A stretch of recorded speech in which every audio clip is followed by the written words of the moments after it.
if you do your blood work frequently, aromatase inhibitors, or at least medicinal, traditional aromatase inhibitors, are no longer required.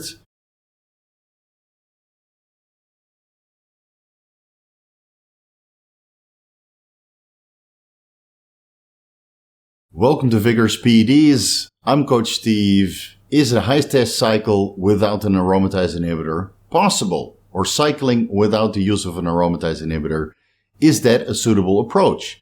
Now the short answer is yes, you can run high test without an AI or you can cycle without an AI. But let me explain to you a little bit more in depth. Now, traditional aromatase inhibitors, whether those are steroidal aromatase inhibitors like Aromasin or Arimistane, even though Arimistane was never FDA approved, I believe it's still available as an over-the-counter supplement.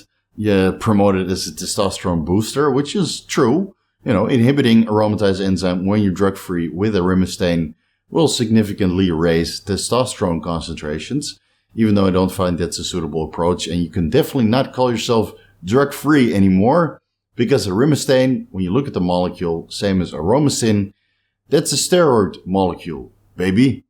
Now, non-steroidal aromatase inhibitors like Arimidex or Letrozole, which have been shown to increase total cholesterol concentrations and skew the ratio between HDL and LDL unfavorably.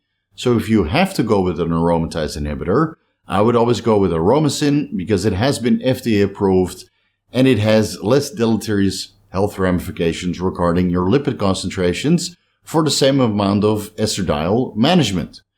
Now, it's not a given that you have to take an aromatase inhibitor, especially considering all the new data that is out there showing that aromatase inhibitors have been associated with other negative health ramifications besides its negative effect on lipid concentrations, and whether that comes from poor estradiol management, where you overdo the aromatase inhibitor, crushing your estradiol level to single digits or suboptimal levels, whether the negative health comes from low estradiol or from the aromatase inhibitor itself. There's other approaches out there to control your estradiol conversion when you're going on testosterone.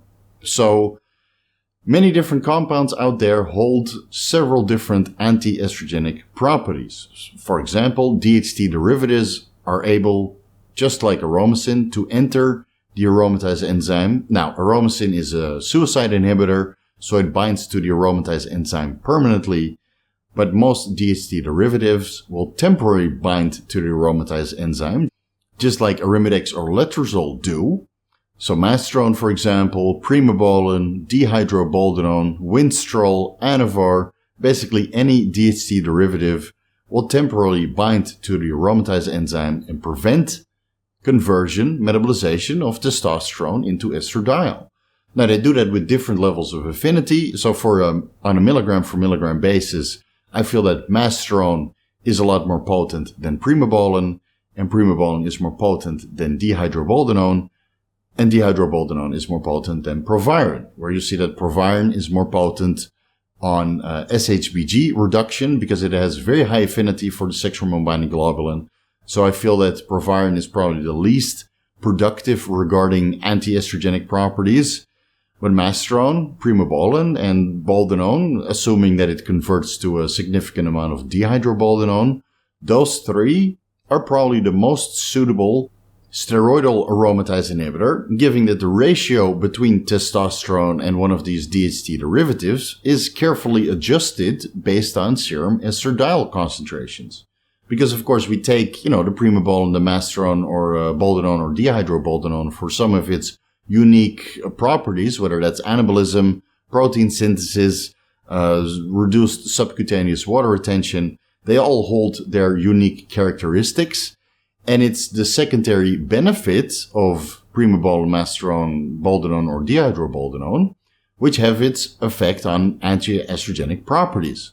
So you'll have to go by the ratio between testosterone and one of these DHT derivatives based on your estradiol concentrations. Now, I feel that it's a very good starting point to start in a 1-to-1 ratio between testosterone or Primo, or testosterone and Mastrone, or testosterone and Boldenone, or testosterone and dihydroboldenone. Don't take testosterone, Mastrone, Primo, Boldenone, and dihydroboldenone together. you would tremendously complicate this effect that it has on aromatase enzyme and serum estradiol concentrations. So please do 1 DHT derivatives, not all 4, until you get a little bit of experience with each DHT derivative in regards to your total exogenous testosterone intake before you start combining these compounds. Even though it might be beneficial to combine test with masterone and boldenone or test with masterone and primobolan to get a little bit benefit of all these compounds together. Again, you'll have to go by serum estradiol concentrations because too much masterone, too much primo, too much DHP, or too much boldenone might severely crush your serum estradiol concentrations as well. So a good starting point is a 1-to-1 ratio. Then you check your serum estradiol concentrations about 4 weeks into it. And then you make adjustments. So if your estradiol is too low, you increase your testosterone. If your estradiol is too high, you reduce your testosterone, or considering that you made some progress in the meantime, you might want to increase your masterone, primobolan, boldenone, or dihydroboldenone instead. So you're changing the ratio based on your serum estradiol concentrations.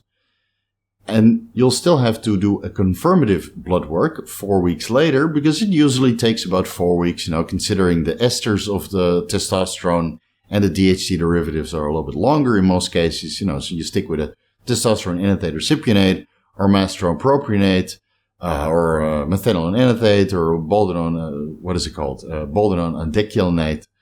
Those are considerably long esters, so you usually need about 4 weeks before serum estradiol concentrations stabilize. And then you make adjustments to your protocol. So again, estradiol is too high, you increase your DHT derivative, and if estradiol is too low, you increase your testosterone, assuming you make a significant amount of progress in the meantime. And what that increment is highly depends on your serum estradiol concentration. So it could be as little as 100 milligram change to as high as a 250 milligram change. Or maybe you need to skew the ratio even further. So if you see single digit estradiol concentrations, increase your test with 250 and lower your DHT with 250 per week. And then you're probably left with a 2-to-1 ratio. So your testosterone is 2 times higher than your DHT derivative. Again, you have to go by blood work and make the appropriate adjustments. Now, there are other compounds out there which have anti-estrogenic properties. Tamoxifen metabolites, for example. Hesperidin, which is found in some supplements. Nicotine. So if you're, doing chewed tobacco or you're smoking cigarettes, you get a significant amount of nicotine into your bloodstream, which have some anti-estrogenic properties as well. I'll put that list up right here. You can also find this list in detail in my estrogen, progesterone, and prolactin and related side effects ebook. I would highly advise you to give that a read if you're interested in purchasing an ebook on my website that has this list in depth regarding the pharmacodynamics of all the DHT derivatives or all the other anabolic steroids, which could potentially lower serum estradiol concentrations through their anti-androgenic properties. But considering the information we have now, if you do your blood work frequently, aromatase inhibitors, or at least medicinal, traditional aromatase inhibitors, are no longer required unless you're staying with bioidentical hormones, meaning you're only taking testosterone, DHEA, and pregnenolone exogenously. And in those cases, you might have to use an aromatase inhibitor, again, preferably aromasin, because it has the least negative health ramifications on your serum lipid concentrations. And I really hope that helps, guys. Thank you guys so much for watching. I already plugged my ebook, so I won't do that again. VigorousSteve.com/shop if you're interested. If you're looking for personalized advice, you can find the rates to my services on my website as well. Contact me through the contact form if you're interested. Please follow me on Instagram @VigorusSteve. Thank you guys so much for watching. Vigorous Guru, much appreciated. I'll see you guys in the next video.